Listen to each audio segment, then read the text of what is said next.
ويبشر المؤمنين الذين يعملون الصالحات أن لهم أجرا كبيرا. السلام علیکم ورحمۃ اللہ وبرکاتہ. ان الحمد للہ نحمده ونستعینه ونستغفره ونعوذ باللہ من شرور انفسنا ومن سیئات اعمالنا. من يهده الله فلا مضل له ومن يضلل فلا هادي له. واشهد ان لا اله الا الله وحده لا شريك له واشهد ان محمدا عبده ورسوله. اما بعد، اعوذ باللہ من الشیطان الرجیم. بسم اللہ الرحمن الرحیم. یا ایہا المدثر قم فانذر وربک فکبر. قابل احترام ناظرین، آپ دیکھ رہے ہیں پروگرام تفسیر العشر الاخیر من القرآن الکریم.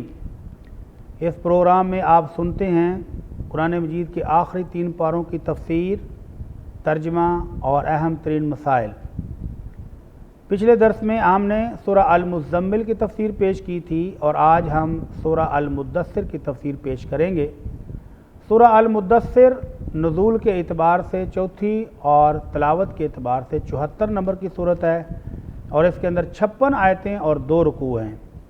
سورہ المزمل کے اندر اللہ رب العزت نے اپنے نبی رحمت صلی اللہ علیہ وسلم کو تبلیغ، دین کی نشر و اشاعت، اس کی ذمہ داریاں اور ان کو نبھانے کے لیے مزید قوت، مزید طاقت اور مزید ہمت پر ابھارنے کے لیے تعلیمات دی تھیں.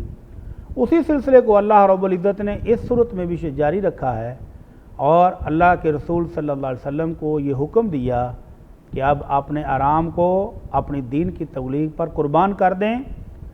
اب آپ اللہ کے دین کی نشر و اشاعت کے لیے مزید محنت کیجئے اور اپنے رب کے ہاں بلند ترین درجات پائیے.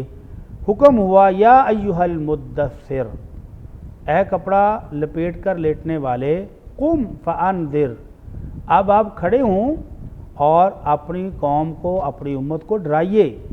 وربک فکبر، اور اپنے رب کی بڑائی بیان کیجئے. وثیابک فطہر، اور اپنے کپڑوں کو بھی پاک رکھیے. والرجز فاہجر، اور بتوں کی پلیدگی سے بھی بچیے. گویا اپنے جسم کو، اپنے کپڑوں کو اور اپنے روح کو، اپنے قلب کو ہر قسم کی گندگی پلیدگی سے بچائیے. یہ حکم اللہ کے رسول کو بھی ہے اور آپ کی امت کو بھی ہے کہ بتوں کی پوجا، بتوں کے شرک اور اللہ کے ساتھ شریک ٹھہرانے سے بچو اور ان بتوں کی نجاست اور پلیدگی سے بچو اور اپنے کپڑوں کو بھی صاف ستھرا رکھو. اور اللہ کے رسول صلی اللہ علیہ وسلم نے امت کو حکم دیتے ہوئے کہا الطہور شطر الایمان، صفائی نصف ایمان ہے. وضو کے ذریعے، غسل کے ذریعے اپنے آپ کو پاک رکھنا، طاہر رکھنا، یہ نصف ایمان ہے. تو اللہ رب العزت اپنے رسول کو تعلیمات دیتے ہوئے، احکام دیتے ہوئے فرماتے ہیں وَلَا تَمْنُن تَسْتَكْثِرْ، اور آپ احسان اس نیت سے نہ کیجئے کہ آپ کو بدلے میں مزید دیا جائے گا، آپ کو بہتر بدلہ دیا جائے گا، بلکہ احسان کر کے بھول جائیں. اور اللہ رب العزت نے مومنوں کو حکم دیا یا ایھا الذین آمنوا لا تبطلوا صدقاتکم بالمن والعذی، اگر اللہ کی راہ میں خرچ کرتے ہو، اپنے مسلمان بھائیوں کی مدد کرتے ہو، تو جو مدد کی ہے اس احسان اور نیکی کو احسان جتلا کر اور اس شخص کو تکلیف دے کر ضائع مت کرو. تو یہاں پر اللہ رب العزت اپنے رسول کو حکم دے رہے ہیں کہ اس نیت سے احسان کرنا کہ مجھے بہتر بدلہ ملے گا، یہ بالکل چھوڑ دیں، یہ تو کرنا ہی نہیں ہے. گویا امت کو یہ حکم ہو رہا ہے کہ احسان کرو، نیکی کر دریا میں ڈال، نیکی کر کے بھول جائیں اور اللہ سے اجر و ثواب کی امید رکھیں. وَلِرَبِّكَ فَاصْبِرْ، اور اپنے رب کی رضا کے لیے صبر کیجئے. ان مشرکوں کی تکلیفوں پر، اذیتوں پر، ان کے طعن و تشنیع پر، ان کی گالیوں پر صبر فرمائیں. فَإِذَا نُقِرَ فِي النَّاقُورِ، پھر جب سور میں پھونک مار دی جائے گی، فذالک یومئذ یوم عسیر، تو وہ دن بہت سخت دن ہوگا، علی الکافرین غیر یسیر، اور کافروں کے لیے تو بہت ہی مشکل ہوگا، بالکل بھی آسان نہیں ہوگا۔ مومنوں کے لیے تو پھر بھی آسان ہوگا، لیکن کافروں کے لیے بہت مشکل ہوگا۔ اللہ رب العزت فرماتے ہیں الا ان اولیاء اللہ لا خوف علیہم ولا هم یحزنون، جو اللہ کے ولی ہیں، اللہ کے دوست، اللہ کو ماننے والے، اس کے رسول کی تعلیمات کے مطابق زندگی گزارنے والے، انہیں کوئی خوف، کوئی ڈر، کوئی پشیمانی، کوئی صدمہ، کوئی افسوس نہیں ہوگا، اور کافروں کے لیے یہ دن بہت مشکل ہوگا۔ ذرنی ومن خلقت وحیدا، تو وہ شخص جس کو میں نے اکیلے نے پیدا کیا ہے، اس کو اور میرے معاملے کو آپ رہنے دیجئے، میں خود نپٹ لوں گا۔ تو یہ اشارہ ہے مکہ کے سردار ولید بن مغیرہ کے بارے میں۔ وہ ولید بن مغیرہ جو مکہ کا سردار تھا اور اللہ کے رسول صلی اللہ علیہ وسلم کی دشمنی میں سب سے آگے تھا۔ اللہ رب العزت نے اس کو مال و دولت سے نوازا تھا، مکہ کی سرداری اور سلطنت دی تھی، اور 12 کے قریب بیٹے دیے تھے جو ہر وقت باپ کی شان و شوکت، قوت بڑھانے میں مددگار ثابت ہوتے تھے۔ تو ان نعمتوں کی وجہ سے یہ ظالم سازشیں بھی بہت کرتا، اللہ کے رسول صلی اللہ علیہ وسلم کے خلاف مار کے بھی لڑتا تھا۔ تو اس لیے اللہ فرماتے ہیں کہ وہ شخص جس کو میں نے اکیلا پیدا کیا، اس کو اور مجھے چھوڑ دو، ہمارا معاملہ ہمارے ذمہ رہنے دو، آپ پریشان نہ ہوں۔ وَجَعَلْتُ لَهُ مَالًا مَمْدُودًا، اور میں نے اس کے لیے بہت بہت زیادہ مال بھی اس کو عطا کیا ہے، طویل و عریض مال، وسیع و عریض مال دولت اس کو عطا کیا ہے۔ وَبَنِينَ شُهُودًا، اور ہر وقت حاضر رہنے والے بیٹے بھی دیے ہیں۔ وَمَحَّدتُ لَهُ تَمْهِيدًا، اور اس کی سرداری کے لیے، اس کی حکومت کے لیے، اس کی سلطنت کے لیے راہیں بھی ہم نے ہموار کی ہیں، میں نے سب کچھ اس کو یہ عطا کیا ہے۔ ثُمَّ يَطْمَعُ أَنْ أَزِيدَ، پھر وہ یہ طمع رکھتا ہے کہ میں اس کو مزید بھی عطا کروں گا۔ اللہ کے رسول کی نافرمانی بھی کرتا ہے، ان کی تکذیب بھی کرتا ہے، ان کے ساتھ دشمنی بھی کرتا ہے، اور اس کے ساتھ ساتھ اس کا یہ خیال ہے کہ جس طرح دنیا میں اللہ نے اس کو نوازا ہوا ہے، اللہ آخرت میں بھی اس کو عطا کرے گا۔ تو اللہ رب العزت فرماتے ہیں کلا، ہرگز ایسا نہیں ہوگا۔ جو میرے نبی کا دشمن ہے، جو میرے نبی کو تکلیفیں دے رہا ہے، جو میرے نبی کو جھٹلا رہا ہے، میرے نبی کی دعوت اور تبلیغ کا انکار کر رہا ہے، اس کو آخرت میں کوئی اضافہ ملنے والا نہیں، یہ دنیا کی رہ جائے گی، دنیا میں ہی یہ سرداری، یہ مال و دولت، یہ بچے، یہ تو سب ادھر ہی ختم، اور آخرت میں اس کو مزید دوں گا۔ تو ایسا بالکل نہیں ہوگا۔ انہ کان لآیاتنا عنیدا، وہ تو ہماری آیتوں کا انکاری ہے، وہ تو ہماری آیتوں کا انکاری ہے، جھٹلاتا ہے، مانتا نہیں ہے۔ سأرہقہ صعودا، تو میں عن قریب اس کو ایک چڑھائی، سخت چڑھائی چڑھاؤں گا۔ تو مفسرین نے لکھا ہے کہ جہنم ایک بہت مشکل پہاڑ ہوگا جس کے اوپر اس کو چڑھنے کا حکم دیا جائے گا، اور یہ پہاڑ پر چڑھ بھی نہیں پائے گا، اور مسلسل شدید ترین عذاب کا شکار رہے گا۔ وجہ کیا ہے؟ اتنا شدید عذاب، اتنی شدید دھمکیاں اس شخص کو کیوں ملی؟ انہ فکر وقدر، بلا شبہ اس نے سوچا اور ایک بڑی عجیب و غریب قسم کی رائے قائم کر لی۔ مکے کا سردار تھا، پہلے تو اس بات پر پریشان رہتا کہ اگر اللہ کے رسول صلی اللہ علیہ وسلم کی دعوت پھیل گئی، لوگ آپ کے پیچھے ہو گئے، تو میری سرداری جائے گی۔ اور اب حج کا موقع آ گیا تو اور بھی پریشانی لگ گئی کہ جب پورے عرب کے لوگ مکہ میں جمع ہوں گے تو ان کو میں اس محمد صلی اللہ علیہ وسلم کی دعوت، تبلیغ اور قرآن سننے سے منع کیسے کروں گا۔ پہلے مشورے کے لیے مجلس بلائی، اپنے سارے سردار بلائے، کسی نے کہا کہ ہم لوگوں میں مشہور کر دیں گے کہ نعوذ باللہ یہ تو شاعر ہے، تو پھر آپس میں کہنے لگے نہیں، شاعروں والی کلام تو اس کی ہے نہیں، جس طرح شاعر تک بندی کرتے ہیں، قافیے ملاتے ہیں، وہ ویسی کلام تو یہ ہے نہیں۔ پھر کسی نے کہا جی ہم کہہ دیں گے کہ یہ تو کاہن ہے۔ پھر کہنے لگے نہیں، کاہنوں جیسی پشین گوئیاں، کاہنوں جیسے تکے، کاہنوں جیسے اٹکل پچو تو یہ لگاتا ہی نہیں ہے۔ پھر کہنے لگے ہم کہیں گے کہ یہ ساحر ہے، جادوگر ہے۔ پھر کہنے لگے نہیں، جادوگروں کے جیسے ٹونے ٹوٹکے اور دم تویز تو یہ نہیں کرتا ہے۔ تو بالآخر سردار نے اکیلے بیٹھ کے سوچا کہ اس کا حل کیا نکالا جائے، اور پھر ساری شورا کو بھی بتایا کہ اس کا حل یہ ہے کہ ہم کہیں گے کہ یہ محمد صلی اللہ علیہ وسلم نعوذ باللہ یہ ایسا جادوگر ہے جو باپ کو بیٹے سے جدا کر دیتا ہے، جو بھائی کو بھائی سے علیحدہ کر دیتا ہے، جو خامد اور بیوی میں تفریق ڈال دیتا ہے، یہ بڑا خطرناک جادوگر ہے، اس سے بچو۔ تو پھر لوگ جو ہیں اس کی بات سنیں گے نہیں، اور اس کی سنیں گے نہیں تو اس پر ایمان کیسے لائیں گے؟ تو گویا حج کے موقع پر ہم اس کامیاب پلاننگ کے ذریعے لوگوں کو اس سے دور رکھنے میں کامیاب ہو جائیں گے۔ تو اللہ رب العزت فرماتے ہیں انہ فکر، بلا شبہ اس نے سوچا، وقدر، اور ایک رائے قائم کر لی، فقتل کیف قدر، یہ برباد ہو جائے اس نے کیسی سوچ قائم کی ہے، ثم قتل کیف قدر، یہ پھر برباد ہو جائے، تباہ ہو جائے، قتل ہو جائے کہ اس نے کیسی سوچ مقرر کی، ثم نظر، پھر اس نے غور و فکر کیا، ثم عبس وبصر، پھر اس نے تیوریاں بھی چڑھائیں اور منہ بھی موڑا۔ اللہ کے رسول صلی اللہ علیہ وسلم کی باتیں سن کر، آپ کی تبلیغ سن کر یہ ماتھے پر تیوریاں چڑھاتا ہوا، منہ بسورتا ہوا چلا جاتا تھا۔ ثم ادبر واستکبر، پھر یہ واپس مڑا اور اس نے تکبر کیا۔ فقال ان ھذا الا سحر یؤثر، تو پھر اس نے کہا کہ یہ قرآن اللہ کے کلام نہیں ہے، یہ تو جادو ہے جو نقل در نقل چلا آ رہا ہے، یعنی پیچھے سے کسی سے یہ نقل لیتے ہیں اور آگے آ کر ہم کو سنا دیتے ہیں، نعوذ باللہ۔ تو یہ ایک اور الزام کہ اللہ کے رسول یہ قرآن کہیں سے سن کے آتے ہیں، کسی سے سیکھ کے آتے ہیں اور پھر ہم کو آ کر سکھاتے ہیں، ہمیں بتاتے ہیں۔ ان ھذا الا قول البشر، یہ تو ایک انسان کی بنائی ہوئی کلام ہے، یہ کوئی اللہ کے کلام نہیں ہے۔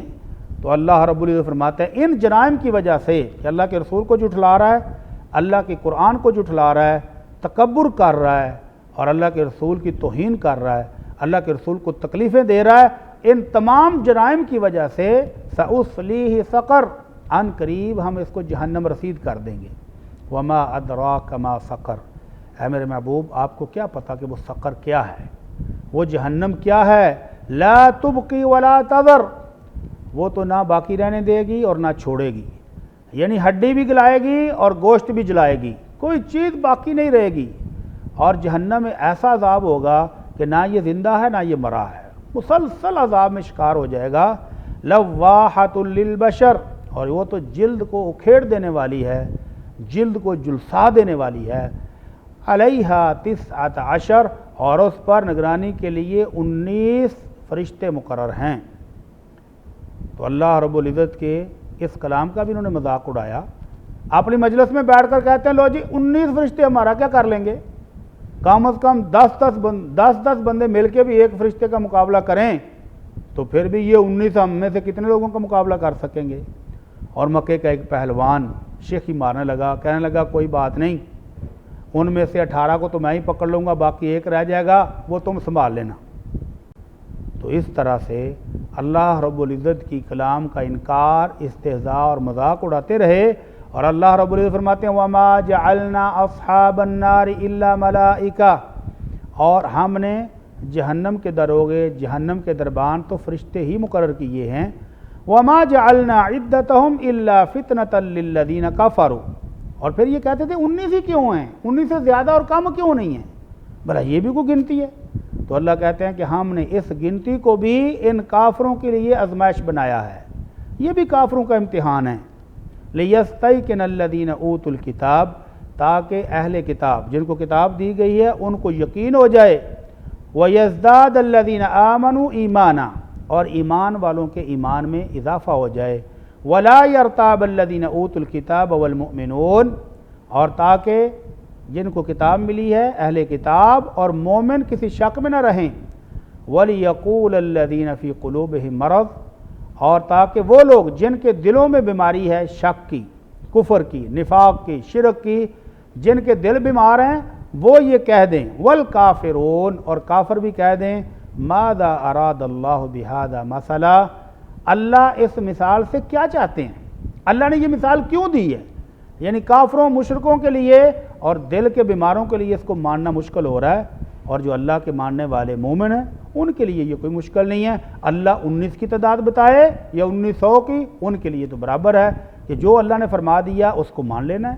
ان کے لیے سب سے آسان بات ہے کہ ہم نے تو سر تسلیم خم کیا ہوا ہے، جو اللہ نے حکم دے دیا وہ مانیں گے، جو بتا دیا اس کو تسلیم کریں گے۔ مشکل تو ان کافروں کو ہو رہی ہے جن کے دل بیمار ہیں، جن کے دل میں کفر اور شرک پڑا ہوا ہے۔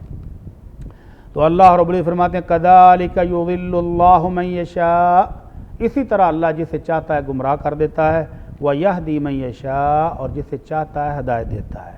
قابل احترام ناظرین، ہدایت بھی اس کو ملتی ہے جو ہدایت کی جستجو کرتا ہے۔ والذین جاہدوا فینا لنہدینہم سبلنا، اللہ رب العزت فرماتے ہیں جو ہماری پاس آنے کی، ہمیں پانے کی کوشش جستجو کرتا ہے تو ہم اس کو اپنی راہیں دے دیتے ہیں۔ فَأَمَّا مَنْ آطَى وَاتَّقَى وَصَدَّقَ بِالْحُسْنَى فَسَنُيَسِّرُهُ لِلْيُسْرَى، اللہ کہتے ہیں جو اللہ کی راہ میں صدقہ کرتا ہے، سچائی اختیار کرتا ہے، خرچ کرتا ہے، اللہ کے پانے کی کوشش کرتا ہے تو ہم اس کے لیے راہیں آسان کر دیتے ہیں۔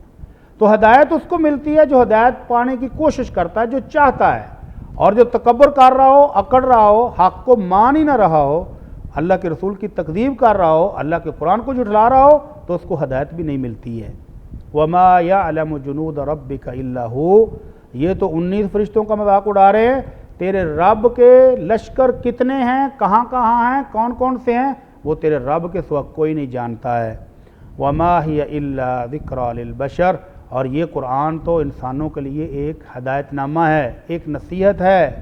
کَلَّا وَالْقَمَرِ، چاند کی قسم، وَاللَّيْلِ إِذَا أَدْبَرَ، اور رات کی قسم جب وہ واپس لوٹ جائے، وَالصُّبْحِ إِذَا أَسْفَرَ، اور صبح کی قسم جب وہ روشن ہو جائے۔ إِنَّهَا لَإِحْدَى الْكُبَرِ، بلا شبہ یہ تو بہت بڑی چیز ہے، یہ قیامت، یہ جہنم بہت بڑی چیز ہے۔ نذیرا للبشر، اور یہ انسانوں کو ڈرانے والی ہے۔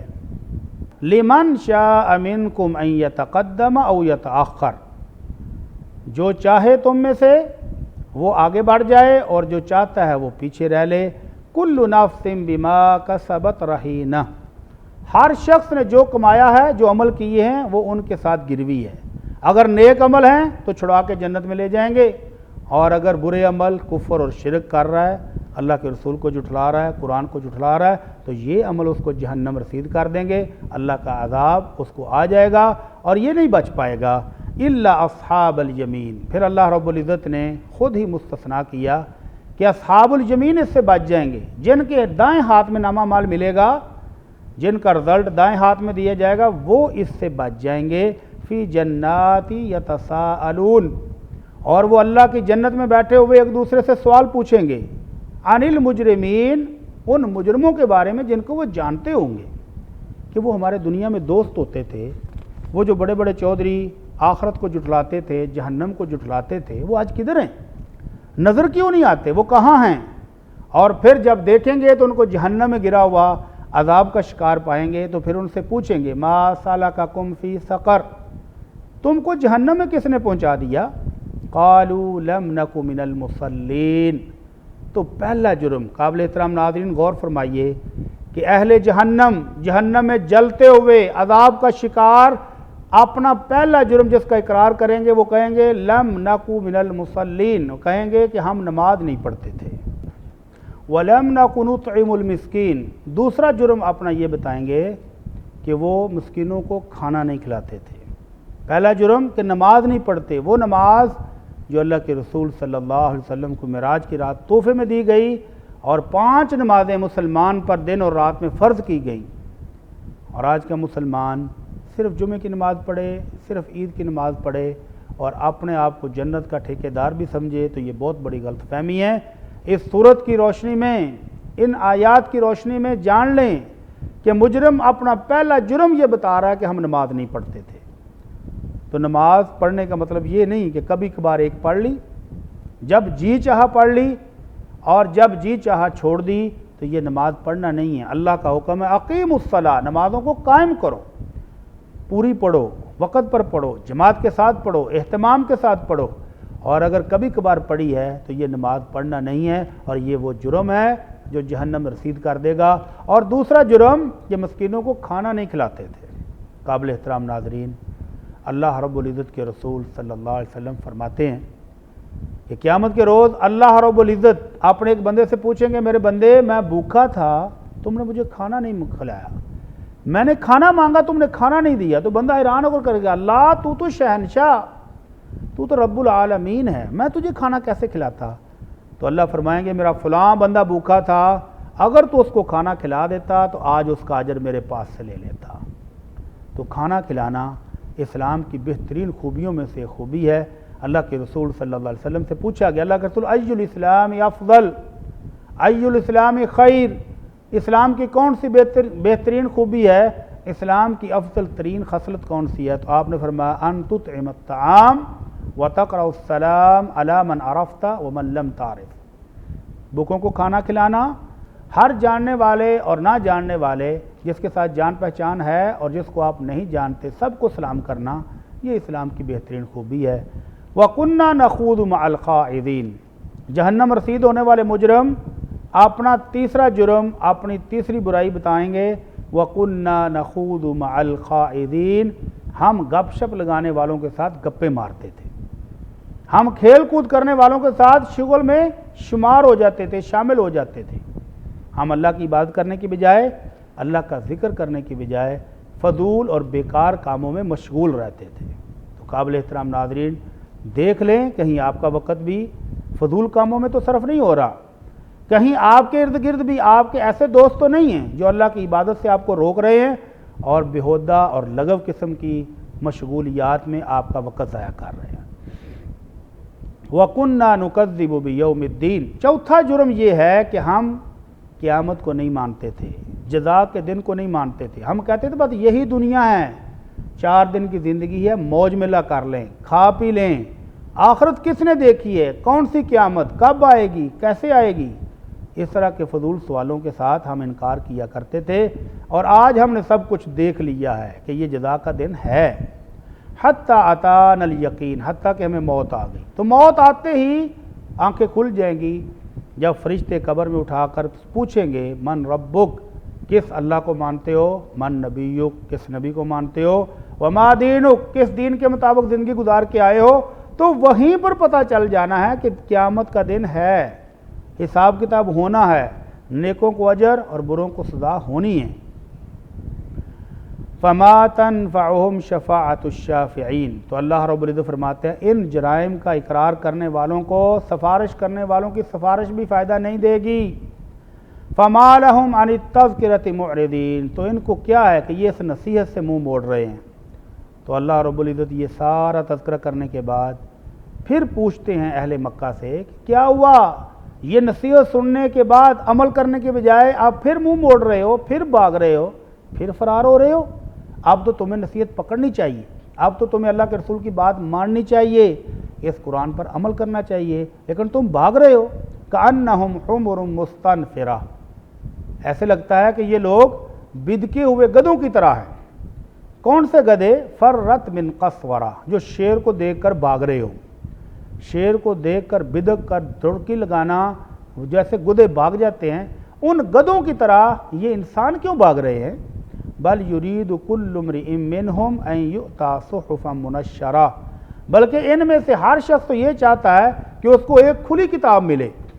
مشرکین مکہ نے اللہ کے رسول صلی اللہ علیہ وسلم سے ایک عجیب سوال یہ بھی کیا کہ ہم آپ کو رسول تب مانیں کہ صبح سو کے اٹھیں تو ہمارے سرانے ایک لیٹر پڑا ہو جس کے اندر لکھا ہو کہ یہ اللہ کا نبی سچا ہے اور یہ قرآن میری کرام اللہ کی کلام ہے، تو اس کو مان لو۔ تو ہر شخص کو فردن فردن لیٹر آئے تب مانیں گے۔ سبحان اللہ، اللہ رب العزت نے تا قیامت آنے والے لوگوں کی رہنمائی کے لیے قرآن مجید نازل فرمایا، وہ لیٹر اور وہ پیغام ان کو کافی نہیں ہے اور ایک ایک بندہ اپنے لیے مانگ رہا ہے، تو یہ مطالبہ بھی نہایت ناروا اور نامناسب مطالبہ۔ تو اللہ رب العزت فرماتے ہیں کلا بل لا یخافون الآخرہ، ہرگز نہیں، ان کے یہ مطالبے، ان کے یہ سوالات، ان کے یہ ہیلے اور حجتیں اور یہ انکار و فرار اس وجہ سے ہے کہ یہ آخرت کو نہیں مانتے۔ اگر آخرت کے دن پر ان کا ایمان ہوتا تو یہ ساری چیزیں آسان ہو جانی تھیں۔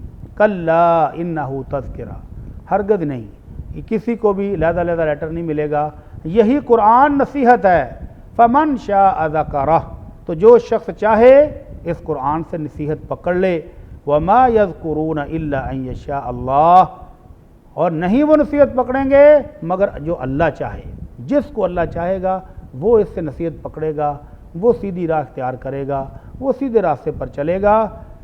هو اہل التقوی و اہل المغفرہ وہی اللہ ہے جو اس بات کا اہل، اس کی شان ہے کہ اس سے ڈرا جائے، اس کا تقوی اختیار کیا جائے۔ وَأَهْلُ الْمَغْفِرَةِ، اور یہ وہ اللہ ہی ہے جو بخشنے کے لائق ہے، جو بخش دیتا ہے، جو بخشنے کے قابل ہے، جس سے بخشش ملتی ہے، جو گناہوں کو معاف کرتا ہے۔ اللہ سے دعا ہے کہ اللہ ہمیں قرآن پڑھنے، سیکھنے اور اس پر عمل کرنے کی توفیق عطا فرما۔ وما علینا الا البلاغ المبین۔ إن هذا القرآن يهدي للتي هي أقوم ويبشر المؤمنين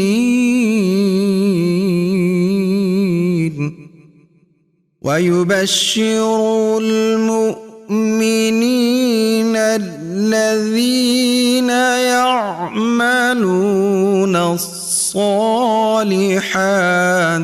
أن لهم أجرا كبيرا۔